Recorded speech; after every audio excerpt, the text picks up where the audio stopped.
మరియు విద్యనే ప్రామాణికంగా తీసుకొని వారి పిల్లల భవిష్యత్తుపై ఎన్నో కళ్ళగంటున్నటువంటి తల్లిదండ్రులకు నాదొక చిన్న విన్నపం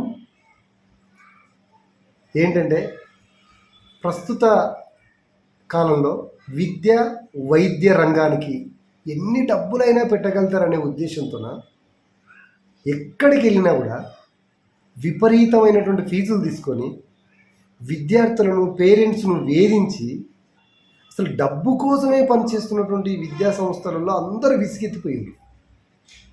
కానీ అక్కడక్కడ మచ్చుతునకల్లా కొన్ని స్కూల్స్ ఉన్నాయండి. ఎంత హ్యాపీగా ఫీల్ అవుతామంటే కొన్ని స్కూల్స్కి వెళ్తే వాళ్ళు వాళ్ళ జీవనోపాధితో పాటు విద్యను అందించాలనే ముఖ్య ఉద్దేశం పెట్టుకున్నట్టు కొన్ని స్కూల్స్ ఉన్నాయి. అందులో నేను ఒక స్కూల్ గురించి చెప్పబోతున్నా. అంటే అనుభవించి చెప్తున్నాను. ఎవరో చెప్తే వినలే, ఏ ఫాంప్లెట్ చెప్తే చూడలే, ఏ ఫాంప్లెట్ చదివి కూడా చెప్పట్లేదు నేను. ఎవరో చెప్తే మాత్రం అసలు వినలే, ప్రత్యక్షంగా అనుభవించే దాదాపు 8 months. మా బాబు పేరు ఆర్ జశ్వంత్. ఒట్టెం నవోదయ స్కూల్లో సీట్ వచ్చింది. దానికి కారణం ఏంటంటే, నేను ఒక నెట్లో సెర్చ్ చేసిన ఎక్కడ నవోదయ కోచింగ్ సెంటర్స్ ఉన్నాయని. సెర్చ్ చేసిన టైంలో దమ్మాయిగూడ క్రాంతి కిన్ రెసిడెన్షియల్ స్కూల్ అకాడమీ అని వచ్చింది. చూద్దాంలోనే ఎట్ టైం వెళ్ళా ఓకే బాబుని తీసుకొని. అక్కడ వెళ్తే నాకు వెళ్ళిన ఫస్ట్ రోజే అంటే నాకు ఎక్కడ పర్ఫెక్ట్ అనిపించిందంటే, ఫీజు విషయంలో no compromise. First of all అబ్బాయికి ఎగ్జామ్ పెట్టారు.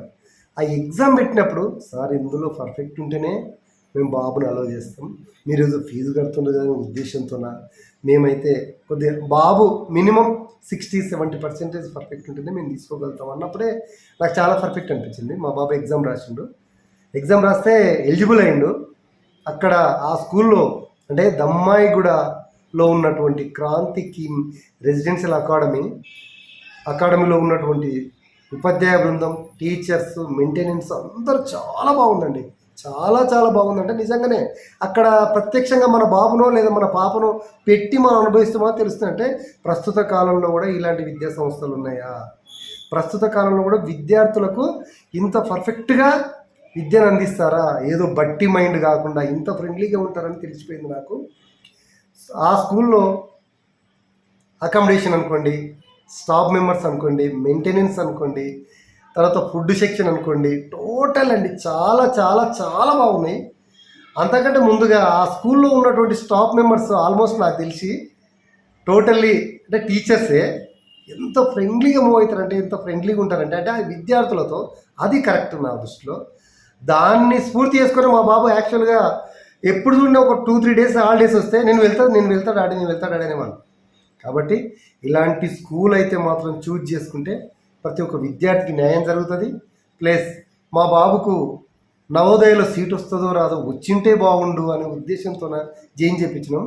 వస్తుందో రాదో డైలమాలో ఉన్న నాకు మా బాబును కూడా ఒక ఎస్సీ సామాజిక వర్గానికి చెందిన మా బాబును ఒక ఓపెన్ కేటగిరీలో, సాధారణమైన మా బాబును ఒక ఓపెన్ కేటగిరీలో సీటు వచ్చేటట్టు చేసినటువంటి ఉపాధ్యాయ బృందానికి అయితే నేను మనస్ఫూర్తిగా చాలా హ్యాపీగా ఆనందంతో వారందరికీ పాదాభివందనాలు చేస్తున్నా. ఆ నాలెడ్జి నాకు నేను అనుకున్నా ఒక 4 months 5 months కోచింగ్ వచ్చిన తర్వాత మా బాబు హాలిడేస్లో ఇంటికి వచ్చిండు. ఒక 9 days అప్పుడు ఏదో ఫెస్టివల్కి ఇచ్చారు.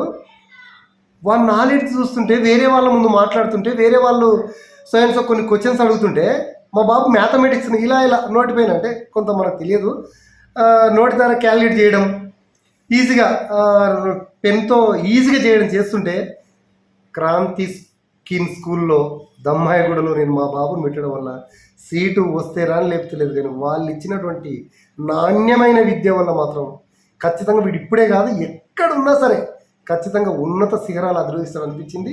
కాంపిటీషన్లో ఖచ్చితంగా నెగ్గగలడు, ఖచ్చితంగా ముందుకు పోగలడు అనిపించింది. కాబట్టి నేను అదే ఉద్దేశంతోనే చాలా హ్యాపీగా ఆ స్కూల్లో పెట్టిన. మా బాబుకు ప్రస్తుతం ఒట్టెం స్కూల్లో సీట్ వచ్చింది, జైన్ అయిండు. చాలా హ్యాపీగా ఉంది. కాబట్టి పేరెంట్స్ అందరికీ, నేను విద్యనే నమ్ముకున్న పేరెంట్స్ అందరికీ నేను ఒక విషయం చెప్తున్నా. ఫస్ట్ సెర్చ్ చేయండి, ఫస్ట్ తెలుసుకోండి. తెలుసుకొని ఎక్కడ పర్ఫెక్ట్ ఉందో అక్కడ విద్యార్థిని పెట్టండి. పర్ఫెక్ట్ లేని ప్లేస్లో నువ్వు ఎన్ని డబ్బులు పెట్టినావని కాదు మిత్రమా, ఎన్ని డబ్బులు పెట్టావని కాదు, మాత్రం ఎంత ఫీజు కడుతున్నావని కాదు, అక్కడ స్కూల్ ఎలా ఉంది, అక్కడ ఇంతకుముందు ప్రీవియస్ రిజల్ట్ ఏంది, ప్రీవియస్ విద్యార్థుల యొక్క ప్రోగ్రెస్ ఏంటి, అది తెలుసుకోండి. చాలా హ్యాపీగా ఉంటాం, చాలా ఆనందంగా ఉంటాం అనే ఈ ఆనందాన్ని మీతో షేర్ చేసుకోవడానికి మాత్రమే, నాకు కూడా హ్యాపీగా ఉందని చెప్పడానికి మాత్రమే మీ అందరికి షేర్ చేస్తున్నా. కాబట్టి నాకు ఫోన్ చేశారు, మా బాబుకు నా నెంబర్ ఎట్లా పాస్ అయిందో తెలియదు, కానీ నాకు ఫోన్ వస్తే వాస్తవంగా మీ బాబుకు సీట్ వచ్చింది కదా, ఎక్కడ చేశారు, ఎక్కడ స్కూల్ బాగుందా, మేము వెళ్ళొచ్చా అని అంటే నేను ఒక్కడే చెప్పిన. 50% నేను చెప్తున్నా వెళ్ళొచ్చు 100% అని, కానీ మిగతా 50% మాత్రం మీరు ఫస్ట్ వెళ్ళండి. వెళ్ళి అక్కడ కనుక్కోండి. అక్కడ మీ కొలీగ్స్ సో ఇంతకుముందు ప్రీవియస్ మీ రిలేషన్ పిల్లలు ఉంటే తెలుసుకోండి. 100% చెప్తున్నా, అక్కడ జాయిన్ చేయడం వల్ల seat confirm. In case of seat ఉద్దేశం కాదు, కానీ నాలెడ్జ్ అయితే పర్ఫెక్ట్ బ్రదర్, ఖచ్చితంగా పర్ఫెక్ట్. దీన్ని ఉద్దేశించి దీన్ని మీరు తెలుసుకొని ఖచ్చితంగా క్రాంతి కీన్ స్కూల్లో వీలైతే, అది ఆర్ఎంఎస్ అనుకోండి, సైనిక స్కూల్ అనుకోండి, నవోదయ అనుకోండి, అన్నిట్లో పర్ఫెక్ట్ ఉన్నారు. ఒకసారి ప్రోగ్రెస్ చూడండి, నాకు చాలా హ్యాపీగా ఉన్నది. నేను నెక్స్ట్ కూడా మా పిల్లలు అనుకోండి, మా రిలేషన్షిప్ అనుకోండి, ఎవరున్నా ఖచ్చితంగా అవసరం అనుకుంటే, ఆర్థికంగా ఇబ్బంది ఉన్న వాళ్ళకు కూడా నేను హెల్ప్ చేసినా సరే అందులో విద్యను అందించడానికి నేను రెడీగా ఉన్నా. చాలా హ్యాపీగా ఫీల్ అయినామండి. మా బాబుకు సీటు రావడానికి ప్రధాన కారణమైనటువంటి స్కూల్ యాజమాన్యం అందరికీ ఒక్కసారిగా పాదాభివందనాలు తెలియజేస్తూ